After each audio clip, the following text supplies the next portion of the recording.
Praise the Lord. இந்த நேரத்திலே வேதத்திலிருந்து ஒரு வசனத்தை தியானித்து நாம் ஜெபிக்க போகிறோம்.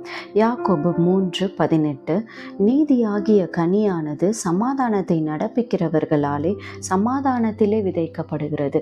இந்த வார்த்தையின் மூலம் நாம் தெரிந்து கொள்ள வேண்டியது, நாம் எப்பொழுதும் நாம் இருக்கிற இடத்திலே சமாதானத்தை கெடுக்கிறவர்களாக இருக்கக்கூடாது, சமாதானத்தை உருவாக்குகிறவர்களாக இருக்க வேண்டும்.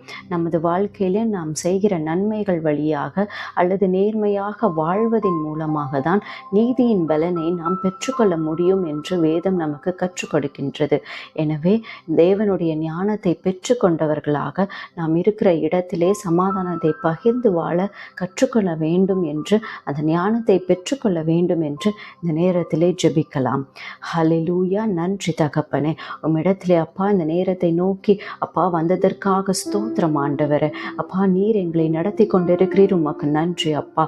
ஒவ்வொரு நாளும் ஏறெடுக்கிற ஜெபங்களை ஆண்டவரை கேட்டு எங்கள் வாழ்க்கையிலே நீர் சமாதானத்தை உண்டு பண்ணி கொண்டிருக்கிறீர், உமக்கு நன்றி கர்த்தாவே. அப்பா எங்கள் வாழ்க்கையிலே இன்னுமாய் அநேகர் எங்கள் மூலமாய் சமாதானத்தை கொண்டவர்களாக இருக்க வேண்டும். எப்பொழுதும் நாங்கள் எங்கள் நாவின் வழியாக ஒருவரையும் ஆண்டவரை வேதனைப்படுத்தக்கூடாது, ஒருவரையும் தீங்கு நினைக்க கூடாது, ஒருவரையும் பொறாமை குணத்திலே பார்க்க கூடாது. எந்த நேரத்திலும் கர்த்தாவே உமது பிரசனத்திலே இருக்கிறவர்களாய், உமது ஞானத்தை பெற்று கொண்டவர்களாய் நாங்கள் சமாதானத்தை மட்டுமே பகிர்ந்து வாழ எங்களுக்கு கற்றுக் கொடுக்க வேண்டுமாய் ஜெபிக்கிறோம் பிதாவே. அப்பா இந்த நேரத்தை நீர் அப்படியாக கொடுத்ததற்காக ஸ்தோத்திரம். இந்த நாளை நீர் அப்படியாக ஆசீர்வதிக்க போவதற்காக நன்றி.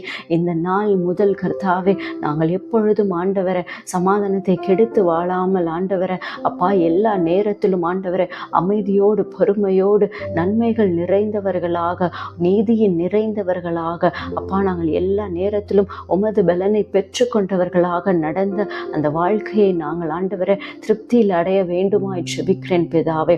நீர் அப்படியாக எங்களை நடத்த போவதற்காக ஸ்தோத்திரம் கர்த்தாவே. எங்கள் வாழ்க்கையிலும் எங்கள் குடும்பத்திலும் ஒரு சமாதானம் திறக்கப்படட்டுமாக ஜெபிக்கிறேன் அப்பா.